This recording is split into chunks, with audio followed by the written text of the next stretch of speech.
Chapter 8. I filled Ivar in about Sam's message on the way to the airfield. Ivar turned off the main road and started down a rough dirt patch. We went for a few miles toward a small forest of sorts, stuck in the middle of nowhere.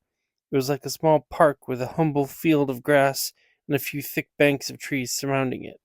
Ivar parked in a small, out of the way spot and got out.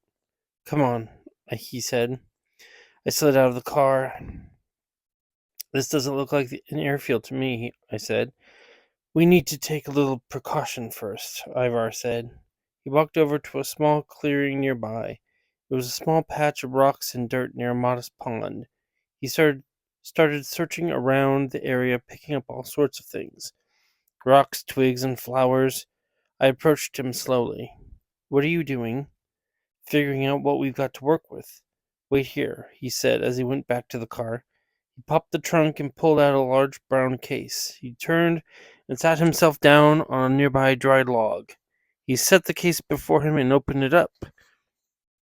He pulled out a bucket and some bottles and began sorting them around.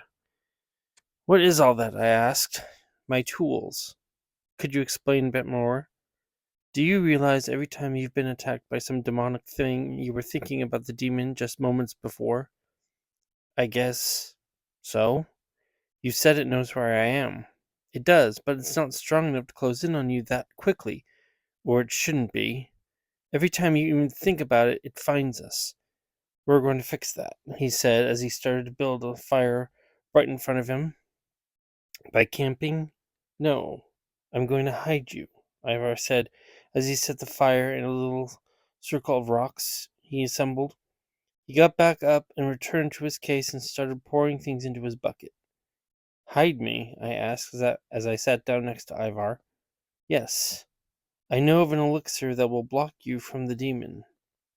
"For how long?" "Long enough, I hope," Ivar said as he emptied bottle after bottle of nasty fluids into the bucket. A breeze blew by, and the scent shot up at me and caused me to fall back. "How much of that shit is piss?" "It only has a little toad urine." "Man, you are sick. I learned this from an old witch doctor in Spain 2 years ago." "This stuff is really important to you, isn't it? These are the practices and beliefs that we were all born from. Our sense of progression has caused many to lose their way, but I've always seen it as my personal responsibility to reconnect with the primitive, ancient part of life that we owe so much to. They all think the answers lie in the future, but it's the past that holds the promise of the next world. So for all this voodoo witchery, you wouldn't be able to just cure me? Yours is a special case, I guess. I just hope this works." "You hope?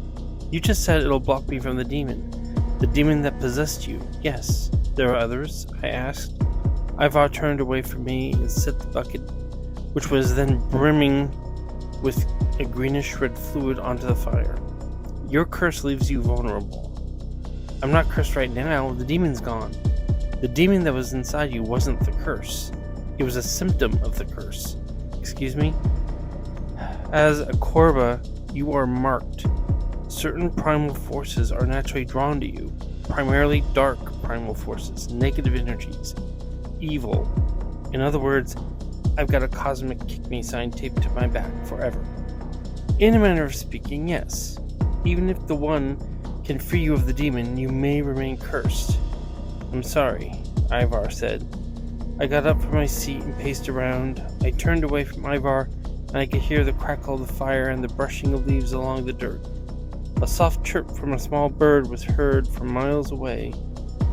"It's not fair. I realize that.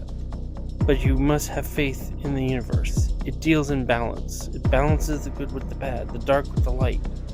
Would you just shut up for a goddamn minute?" I barked. My shoulder began to grow heavy. I turned back around and saw Ivar stooped before his bucket. Black smoke was puffing up into the air. He looked down inside of it and looked back to me. "It's ready." Moments later, Ivar drew out a small triangle and instructed me to stand in the middle of it. He held the bucket over me. before me. One more ingredient. What's that? I asked. Ivar then pulled out a small knife and looked down at my hands. Blood? Again? It is the fluid of life. Blood holds, within its proteins and cells, the most essential part of us and what we are made of. And this potion needs to have your essence if it's going to work. Just make it quick, I said as I held my hand out. Ivar gave my thumb a quick poke and squeezed a drop out into the bucket. It bubbled and coughed up a puff of steam. Ivar turned away and poured some into a small paper cup he had and then handed it to me. What do I do? Soak in it? Drink. Excuse me? Do you want me to drink this shit? It smells like puked up piss. I'm thinking it's not going to taste any better. You must drink. It's the only way to mix it with your blood, Ivar said. I looked at the cup. It was warm in my hand. Fine, I said, at last. I took a deep breath and chugged it down as quickly as I could. It burned my mouth and throat as I guzzled it. It was like pounding a shot glass full of battery acid. I felt my legs weaken, but Ivar grabbed me and kept me up. When I finally felt the last bit splash down my throat, I threw the cup down into the fire. Good job, Ivar said. How do we know it worked? I asked. Ivar looked to me as though I had figured out the one question he had no answer for. He looked down like a confused child. Faith, Jake, he said at last. We'll just have to have faith. We were back on the road as soon as Ivar packed his stuff up. We were surrounded by barren desert. The paved highway worn down to a soft dirt road, and we turned off the highway and headed toward a small wooden shed several miles away. As we got closer, I could see the plains nearby and realized that was our destination.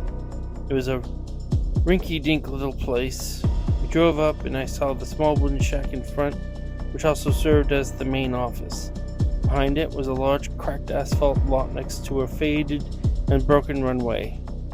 I only saw one small plane in the lot. It looked sturdy but old.